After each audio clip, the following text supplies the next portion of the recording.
नमस्कार दोस्तों, आज मैं जो आपको कहानी सुनाने जा रही हूँ, एक सेठ और सेठानी जो रोज़ सत्संग में जाते थे।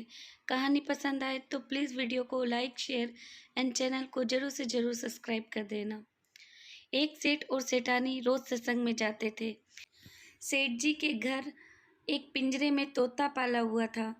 तोता एक दिन पूछता है कि सेठ जी, आप रोज़ कहाँ जाते हैं? सेठ जी बोले कि सत्संग में ज्ञान सुनने जाते हैं। तोता कहता है, सेठ जी, संत महात्मा से एक बात पूछना कि मैं आज़ाद कब होऊंगा? सेठ जी सत्संग खत्म होने के बाद संत से पूछते हैं कि महाराज, हमारे घर जो तोता है उसने पूछा है कि वो आज़ाद कब होगा। संत जी ऐसा सुनते ही बेहोश होकर गिर जाते हैं। सेठ जी संत की हालत देखकर चुपचाप वहां से निकल जाते हैं। घर आते ही तोता सेठ जी से पूछता है कि सेठ जी, संत ने क्या कहा?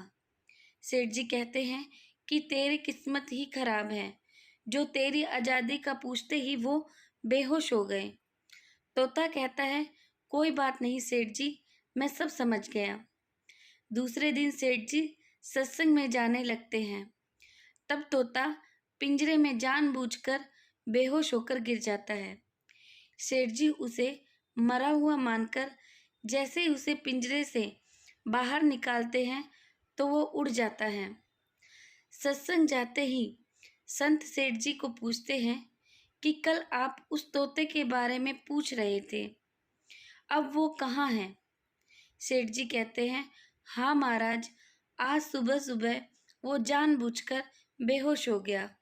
मैंने देखा कि वह मर गया, इसलिए मैंने उसे जैसे ही बाहर निकाला तो वह उड़ गया।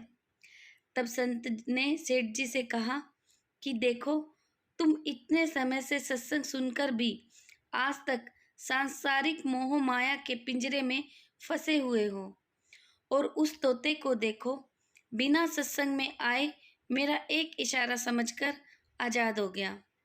दोस्तों, इस कहानी से तात्पर्य यह है कि हम सत्संग में तो जाते हैं, ज्ञान की बातें करते हैं और सुनते भी हैं, पर हमारा मन हमेशा सांसारिक बातों में ही उलझा रहता है। सत्संग में भी हम सिर्फ उन बातों को पसंद करते हैं जिससे हमारा स्वार्थ सिद्ध होता है, जबकि सत्संग जाकर हमें सत्य को स्वीकार कर सभी बातों को महत्व देना चाहिए, और जिस असत्य, झूठ और अहंकार को हम धारण किए हुए हैं उसे साहस के साथ मन से उतार कर सत्य को स्वीकार करना चाहिए। दोस्तों, आशा करती हूँ आपको यह कहानी पसंद आई होगी। इसी तरह की कहानियाँ सुनने के लिए प्लीज़ चैनल को सब्सक्राइब करें। धन्यवाद।